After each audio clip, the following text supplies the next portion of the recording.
우리가 누군가를 생각할 때 기대되는 그런 모습이 있습니다. 우리가 예수님을 생각할 때도 예수님은 이러한 분이다라는 그 기대되는 모습이 있습니다. 우리 예수님을 생각하면 어떤 모습이 저희들 기대될까요?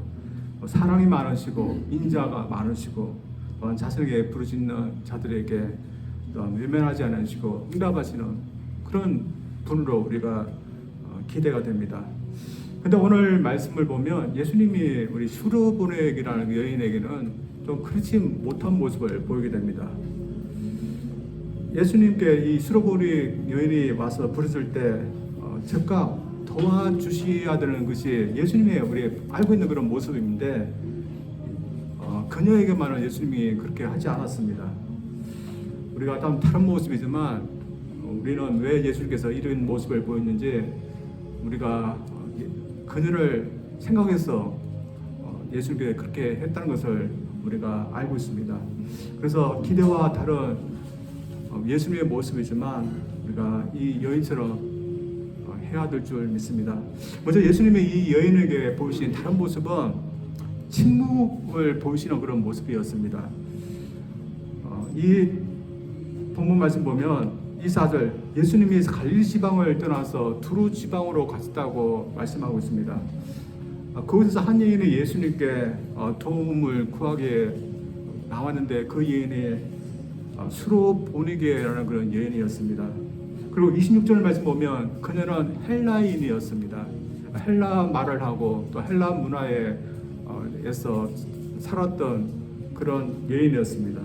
오늘 말씀 보니까 그녀는 수로보니게라는 족속의 한 백성이었습니다. 수로보니게라는 것은 수리아와 베니게라는 그런 말이 합성하는데 아람 나라에 있는 수로보니게 족속의 사람이었던 것을 얘기하고 있습니다. 페르시아가 어떤 나라가 하면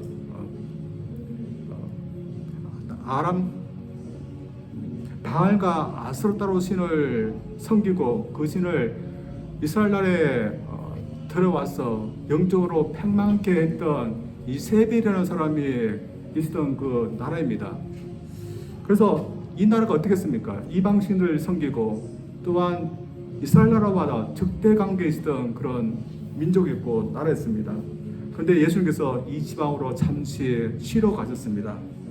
근데 예수님께서 쉬고 있다는 것을 이 지방 사람들이 알고 특별히 한 여인이 알고서 예수님께 도움을 구하러 나왔습니다.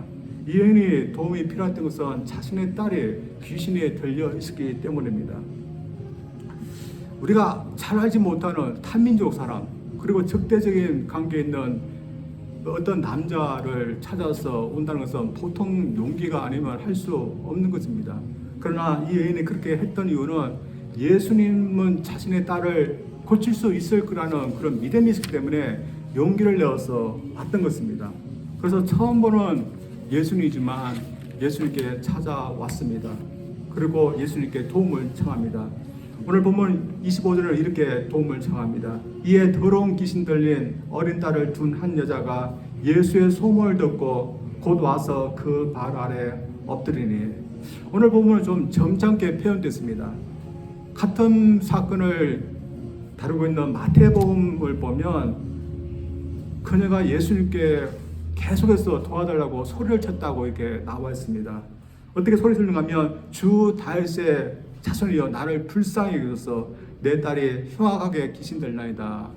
한 번 소리치고 만 것이 아니라 계속해서 예수님께 소리를 쳤다고 나와 있습니다. 우리가 알고 있는 예수님의 평상시의 모습이라면 예수님은 어떻게 반응하겠습니까? 고기를 저어서 예수님께 오라고 했을 겁니다. 그리고 고쳐 주었을 것입니다. 그런데 마태복음 15장 23절 말씀 보면 예수님이 그녀의 소리에 대해서 한마디도 말씀하시지 않고 침묵으로 일관하셨다고 나와 있습니다.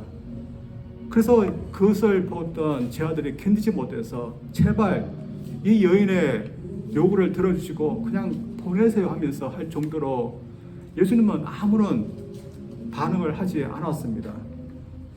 저들 볼 때 참 이해되지 않는 그런 모습이라 할 수 있습니다. 예수님의 이런 모습, 우리는 참 낯선 모습이고 또한 기대되지 않는 모습이자 예수님께서 이 여인에게 하셨던 그런 모습을 보면 예수님은 얼마든지 우리에게도 침묵할 수 있다는 것을 우리에게 보여주고 있습니다. 예수님은 이 수로보는 여인을 요구를 들으시고 바로 돌려보낼 수도 있었습니다. 만약 그랬다면 어떻게 됐을까요? 자신의 요구가 들었기 때문에 또 기쁜 마음으로 감사한 마음으로 갔을 것이지만 예수님 간 거는 그것으로 끝났을 것입니다. 그러나 예수님은 이렇게 그냥 들어주고 돌려보내서 예수님의 관계가 그것으로 끝나는 것으로 원치 않았던 것 같습니다. 그녀는 우리가 알기에 이방신을 섬기고 있던 사람이었습니다. 그래서 분명히 돌아갔으면 계속해서 이방신을 섬기고 살았을 것입니다. 예수님은 이런 이유 때문에 이방신이 아니라 예수님과의 관계를 지속시키기 위해서 일부러 침묵을 선택하셨던 것 같습니다. 따라서 예수님은 얼마든지 우리에게도 필요하다면 침묵할 수 있는 것입니다. 우리가 생각하기에 우리가 예수님께 기도하고 예수님께 부르시면 예수님 우리에게 어떻게 하기를 우리는 바랍니까? 예수님께서 우리에게 바로 응답하시고 우리 기도를 들어주시고 인도하시기를 원하지만 그렇지 않고 침묵할 수 있다는 것입니다. 이런 의미에서 예수님께서 우리에게 침묵하실 때 우리는 이것을 어떻게 해야겠습니까? 답답하고 원망이 나올 수 있습니다. 우리가 정말 간절히 어떤 문제 때문에 하나님께 주님께 계속해서 부르짖는데 한마디도 하지 않고 그냥 없는 것처럼 아무 말씀도 안 했다면 우리는 포기하고 싶은 마음도 있을지도 모릅니다. 그러나 이 여인을 통해서 예수님이 침묵할 때 어떻게 해야 하는지 우리는 배워듭니다. 이 여인의 경우도 예수님께서 그렇게 자신이 소리 지를 때 아무 대답도 하지 않았을 때 얼마나 당황되었을까요? 그리고 분명히 이런 사람들이 있을 가운데서 이런 모습을 당했을 때 참으로 수치스러웠을지도 모릅니다. 근데 그녀는 이 침묵에 대해서 어떻게 했습니까? 예수님께서 아무 말씀도 하지 않았는데 그냥 포기하고 돌아간 것이 아니라 그 침묵에 대해서 기분 나빠하지 않고 계속해서 예수님께 더 매달렸던 것을 보게 됩니다. 그래서 오늘 본 말씀은 그가 예수님께 나아가 무릎 꿇고 재차 간구하게 됩니다. 인간의 입장에서 보면 참 예수님께 매달리는 이 모습이 참 안된 모습이라 주지만 우리 인간이 자신을 구원할 수 있는 자신의 구주에게 매달리며 계속해서 간구하는 것은 당연히 해야 한 것임을 우리에게 보여주고 있습니다. 이러면서 우리가 예수님이 침묵할 때 예수님은 우리에게 침묵이기 때문에 우리가 포기해야 된다. 예수님은 안 계시다. 그런 비신앙적인 그 태도를 갖지 말고 대신에 예수님의 어떤 이유 때문에 나에게 침묵하시는구나. 우리가 예수님을 또 믿고 또 기다릴 줄 아는 그런 저희들이 되어야 될 줄 믿습니다. 저들 어떻습니까? 우리가 항상 기도하면 예수님께서 우리에게 즉각 응답하시고 우리에게 얘기하십니까? 제 경우는 그렇지 않았던 것 같습니다. 우리가 믿음 처음 시작할 때는 예수님께서 우리에게 즉각 응답해 주는 경우가 있습니다. 그러나 우리가 이제는 예수님을 어느 정도 믿을 수 있는 그런 경지에 이르게 되면 예수님은 즉각적으로 우리에게 응답하시지 않는 경우도 있습니다. 그리고 어떤 경우는 때가 될 때까지 우리에게 기다리라는 그런 의미로 침묵하는 경우도 있습니다. 우리가 예수님께서 우리에게 침묵하시는 것, 우리를 돌보지도 않고 또 우리를 사랑하지도 않고 우리를 외면하시기 때문에 침묵하시는 것이 아니라 우리에게 더 믿음을 주시고 또한 주님을 더 의지하기 위해서 침묵하시는 것이라 저들 믿어야 될 줄 믿습니다. 이 여인은 이것을 그렇게 받아줬고 또 그래서 그 인내 가운데서 예수님께 계속해서 부르짖던 것처럼 저들도 예수님이 침묵할 때 더 예수님께 부르짖고 또한 인내하고 기다릴 줄 아는 저들 되기를 주님으로 축원합니다. 두 번째로 예수님이 수로보내기 여인에게 보이신 다른 모습은 외면하시는 그런 모습입니다. 그녀가 가까이 와서 무릎을 꿇고 예수님께 도와달랄 때 예수님이 드디어 침묵을 깨시고 말씀을 하셨습니다. 근데 그 말씀이 어떻게 보면 참 차가운 그런 말씀이었습니다. 27절 말씀 보면 이렇게 말씀하셨습니다. 예수께서 이르시되 자녀로 먼저 배불리게 먹게 할지니 자녀의 떡을 취하여 개들에게 던짐이 마땅치 아니하리라. 예수님은 그냥 너는 이방 여인이기 때문에 도와줄 수 없다, 그렇게 거짓하신 것이 아니라 그보다 더 모욕적인 용어를 써서 외면 그리고 거절하셨습니다. 그래서 당시 이스라엘 민족이 이방 민족을 에게 썼던 용어를 써서 사용하신 것이었습니다. 오늘날 개는 우리와 아주 가까운 동물입니다. 그러나 옛날만 해도 길거리를 배했던 개들이 많았던 것 같습니다. 쓰레기통을 뒤지고 그리고 씻지 못해서 더러웠을 것입니다. 오늘 본문처럼 집에 키우는 개도 있었고 또한 주인의 식탁 밑에서 먹을 것을 먹었던 그런 애양렬도 많았지만 그래도 이스라엘 민족 사람들에게 개는 아주 불길한 그런 동물로 여겨졌습니다. 그래서 다른 민족을 무시할 때 개에다가 견주었습니다. 그래서 예수님의 자녀로 먼저 배불리 같이 자녀가 먹어야 될 떡을 개들에게 주는 것에 마땅치 않다, 이 예언에게 말씀하실 때 이 예언은 이게 무엇을 의미하는지 알았을 것입니다. 저는 생각에 예수님께서 이 예언을 정말 무시하고 또한 모욕하고자 이 말씀을 하신 것은 아니라고 생각합니다. 예수님의 말씀을 따져보면 자들이 먼저 떡을 먼저 먹는 것이 그 떡을 개들이 먼저 먹는 것은 아니다, 이런 말씀입니다. 다시 말해서 자녀들을 할 수 있는 이스라엘 민족에게 먼저 특권 있고 그들에게 먼저 예수님께서 사역하는 것이 마땅하지 이방 민족에게 먼저 사역하는 것은 지금은 아니다, 그 말씀을 하고 있는 겁니다. 그러나 아무리 그런 뜻이라도 자신의 민족, 자신에게 개를 견주어서 말씀하셨을 때 이 여인이 이것을 어떻게 들었을까요? 아주 모욕적으로 들었을 것에 틀림없습니다. 그래서 보통 사람은 같으면 예수님이 병을 고치고 귀신을 쫓고 좋은 일을 하는 그런 분이라고 생각했는데 우리 민족을 개에다가 견주더니 좀 사람 잘못 봤다 하면서 어떻게 보면 욕을 하면서 돌아가실 줄 모릅니다. 그러나 이 여인은 이로 인해서 포기하지 않았습니다. 오히려 예수님께서 말씀하신 것을 붙잡고서 그에게 더 강구하게 됩니다. 이 여인은 어떻게 대답했습니까? 이 여인은 저는 아무런 쓸모없는 그런 개와 같은 그런 입장이 있습니다. 그러나 개들도 떡을 부스러기라도 먹지 않습니까? 저도 그런 부스러기 되어도 좋으니 저에게도 주시소 하면서 그 부스러기 은혜를 구했습니다. 어떻게 보면 가장 낮을 대로 낮은 자리까지 간 것입니다.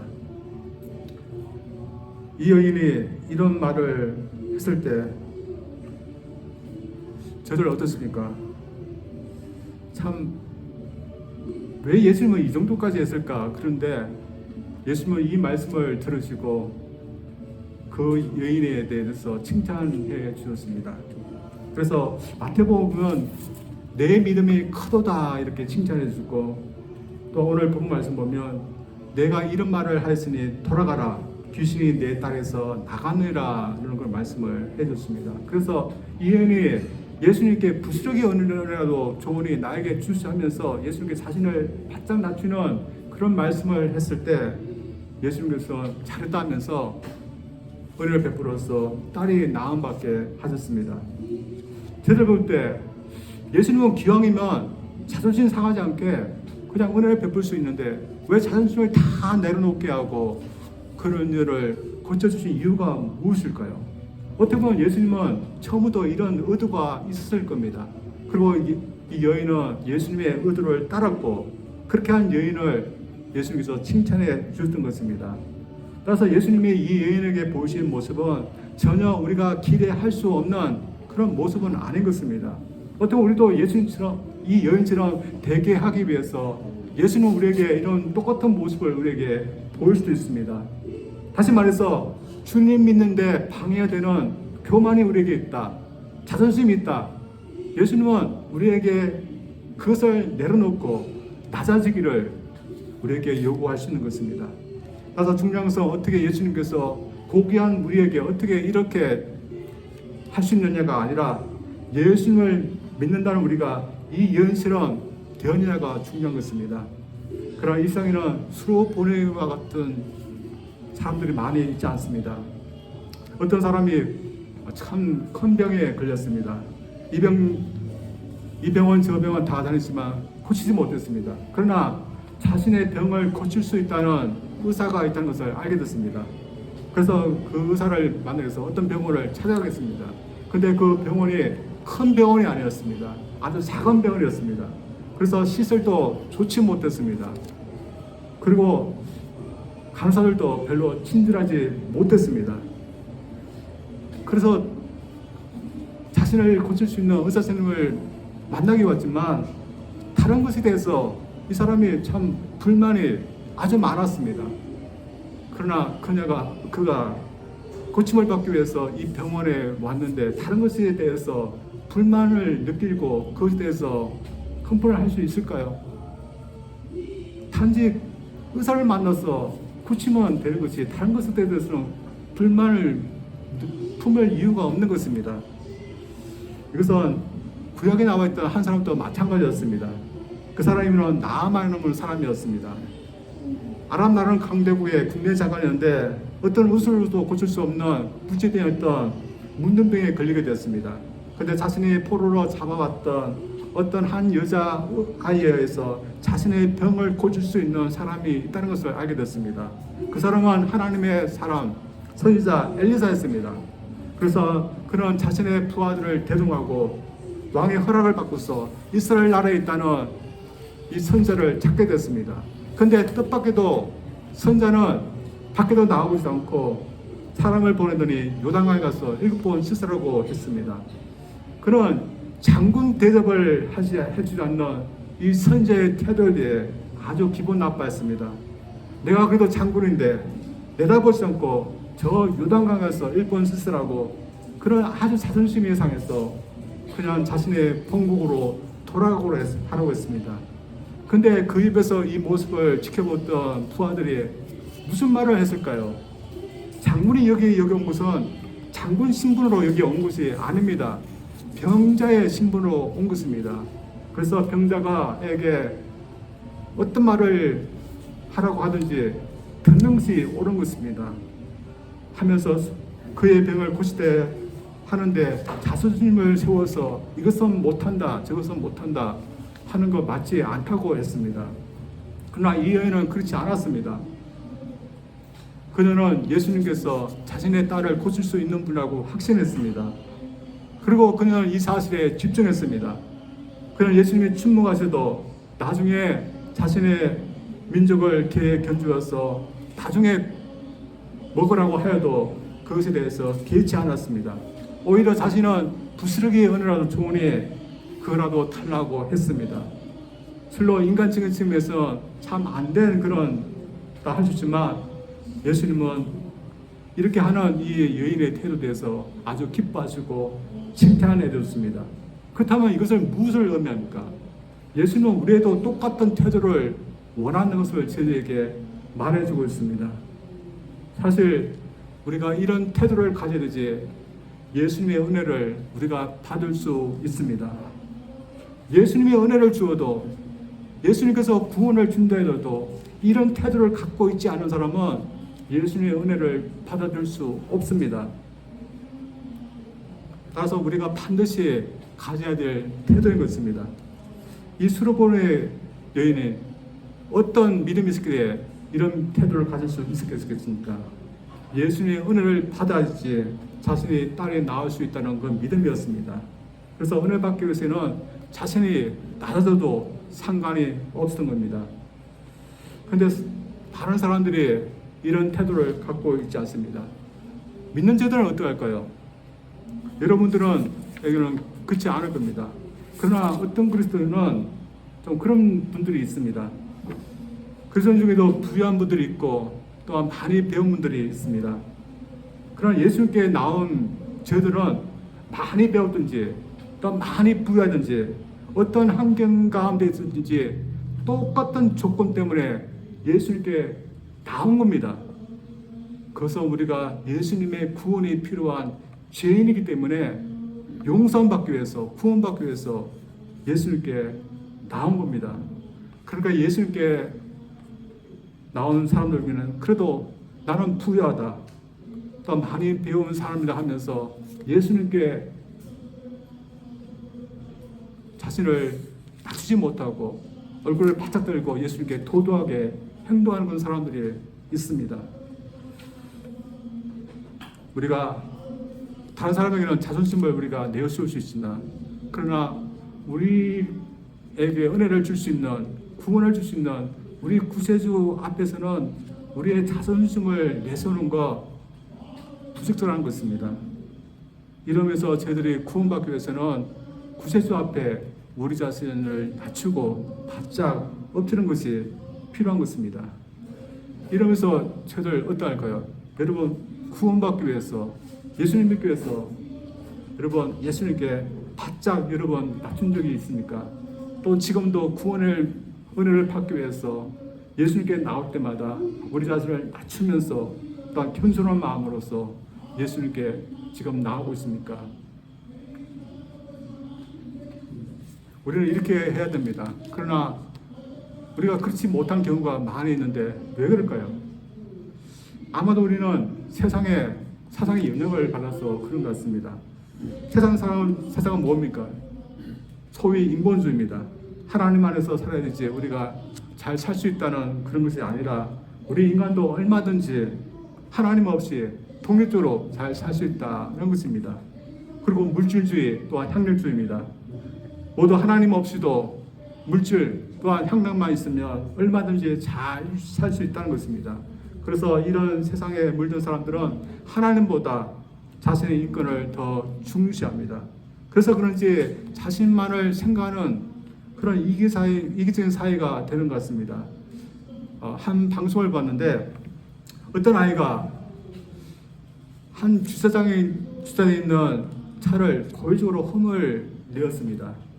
그 주차장을 관리하고 있던 분이 그 아이를 붙잡아서 차 주인에게 연락을 했습니다. 그랬더니 차 주인은 수리금을 받지 않겠지만 대신에 아이를 따끔하게 혼내서 돌려보내달라고 그렇게 부탁했습니다. 그래서 다시는 그런 나쁜 짓을 하지 않도록 혼을 내고 돌려보내주었습니다. 근데 문제는 집에 가서 이 아이가 자신의 엄마에게 이 일을 얘기했을 때 엄마의 태도였습니다.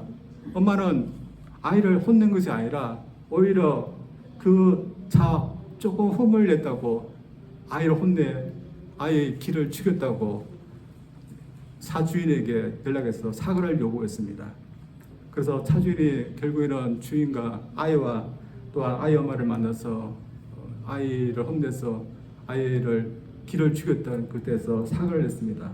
그러나 차주인도 가만히 있지 아니했습니다. 조용히 자신이 차 수리비를 감당했는데 아이의 인권 따지면서 차를 흠집낸 것에 대해서 대수롭지 않게 여기 이 아이 엄마에게 차 수리비를 다 배상하라고 했다고 합니다.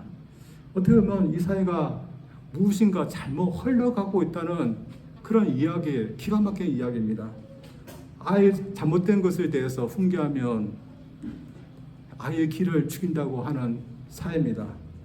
오늘날 사람들은 인권이 가장 중요하고 아이들 기죽지 않게 키워야 되고 또 우리 인간은 얼마든지 물질로 또한 향력으로 잘 살 수 있다 그렇게 말합니다.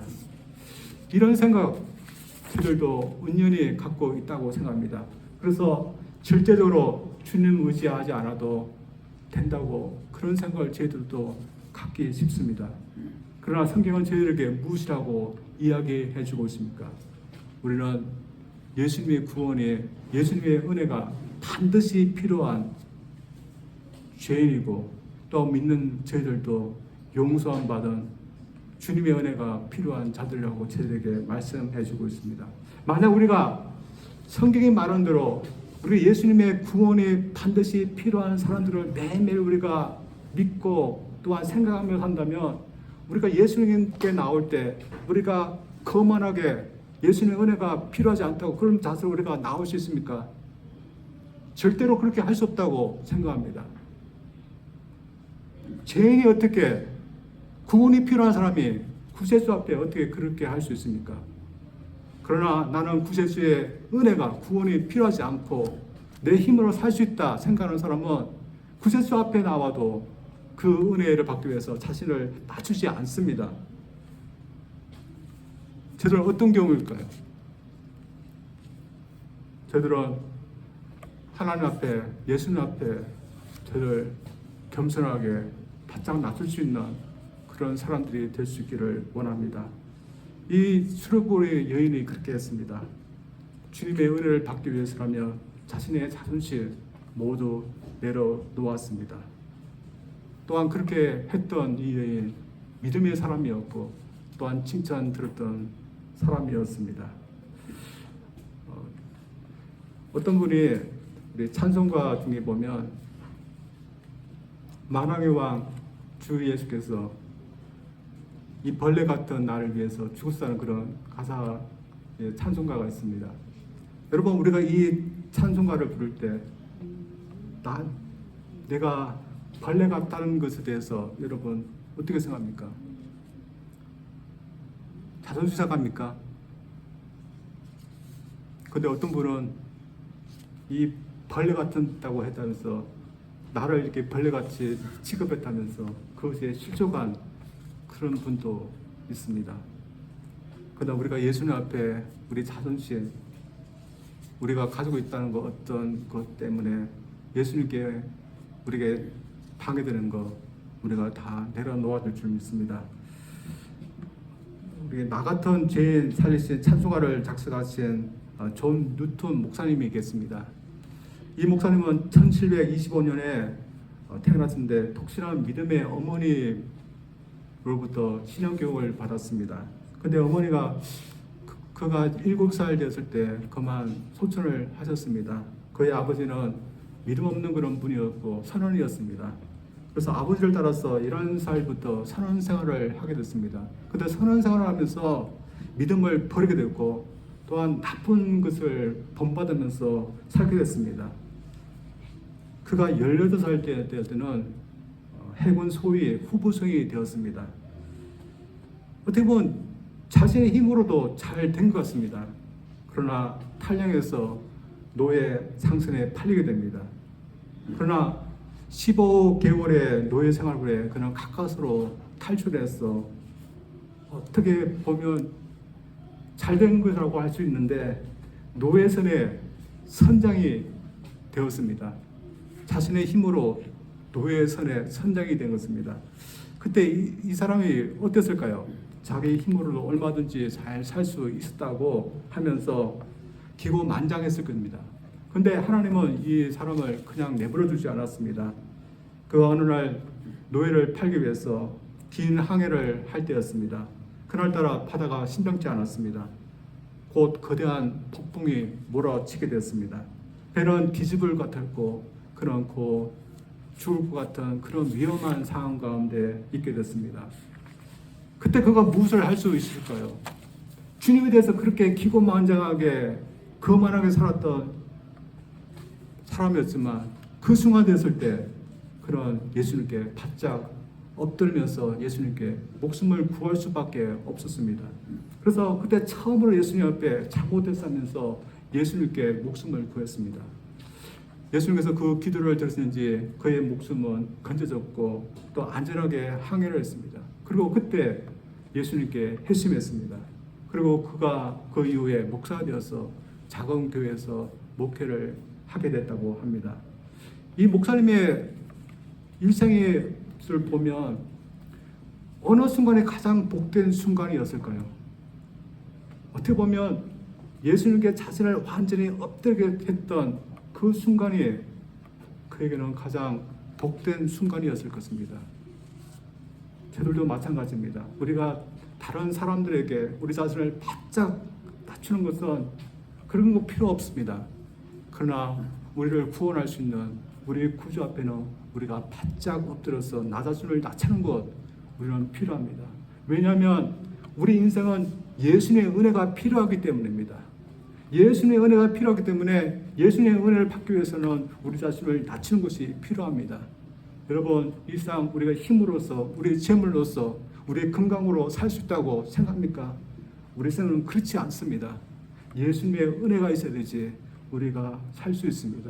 예수님의 은혜가 있어야지 우리가 구원받을 수 있습니다. 우리는 그 은혜가 필요한 사람임을 믿고 여러분의 자존심도, 여러분을 방해하는 그런 교만한 마음도, 또한 예수님께 나아가게 하는데 방해되는 모든 것 내려놓고 낮출 수 있는, 그래서 예수님 앞에 겸손하게 은혜를 구할 수 있는 저들 되기를 주님 이름으로 축원드립니다. 기도합니다. 하나님 아버지, 두로지방 수르근의 여인에게 예수님께서 보이신 모습은 우리가 생각할 때 참 생각할 수 없는 그런 모습이지만, 우리가 마땅히 예수님 앞에 보여야 될 모습임을 우리에게 가르쳐 주고 있음을 저들 믿습니다. 우리는 예수님이 우리의 구세주고 우리를 구원할 수 있는 우리의 주가 되심을 우리가 믿고 있지만, 우리가 다른 것을 더 의지하는 마음이 있기 때문에 예수님께 전적으로 우리 자신을 맡겨드리지 못하고 의지하지 못하는 그런 교만한 마음이 있음을 솔직하게 고백합니다. 이 여인이 세상에서 부유했을지도 모르고, 또한 교육을 많이 받았던 엘리트 여성일지도 몰라도 예수님께 나올 때는 그 모든 거 다 내놓고 부족하기 때문에 예수님의 도움이 필요하다고 그녀는 솔직하게 고백하고 간구했습니다. 우리도 예수님께 나올 때 솔직한 모습으로 나아가게 도와주시고, 예수님의 은혜가 아니면 우리가 결코 살 수 없음을 고백할 수 있는 겸손한 마음 저들에게 허락하여 주시옵소서. 예수님의 은혜가 있어야지 저들이 살 수 있습니다. 우리를 도와주시옵고 우리로 하여금 구원의 은혜를 맛보게 도와주시옵소서. 예수님 이름으로 기도합니다. 아멘.